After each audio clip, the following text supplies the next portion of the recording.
અમરેલી જિલ્લાના લીલિયામાં ભૂગર્ભ ગટરના પ્રશ્ને વેપારીઓમાં રોષ જોવા મળી રહ્યો છે। લીલિયામાં ઘણા સમયથી ભૂગર્ભ ગટરના પ્રશ્નોને લઈને વેપારીઓ પરેશાન બન્યા છે, જેથી રોષે ભરાયેલા લીલિયાના ગ્રામજનો અને વેપારીઓએ ગ્રામ પંચાયતની તાળાબંધી કરી હતી। લીલિયાની મેઇન બજારમાં ગ્રામ પંચાયતના ટ્રેક્ટરની ચાવી કાઢીને સ્થાનિકોએ રોષ ઠાલવ્યો હતો તથા લીલિયામાં વેપારીઓએ તાલુકા વિકાસ અધિકારીને ભૂગર્ભ ગટરના ગંદા પાણીથી પરેશાન ત્રાહિમામ બન્યા હોવાની રજૂઆત કરી હતી।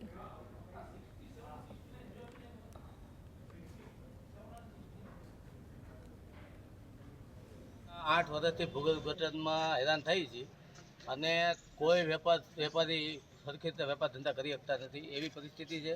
ગટરનું પાણી ગામમાં એવી રીતે હાલે છે કે આખું ગામ ગટરમાં આવી છે પરિસ્થિતિ। એટલે અમે વારે ટીડીઓ સાહેબને બધાને રજૂઆત કરી છે, કોઈ પરિણામ મળતું નથી। થોડાક દિવસ પૂરતું સાફસૂફ થાય, પાછું ફરીવાર એની દિશા અમારે 5 અઠવાડિયા 15 દીમાં થઈ જાય છે।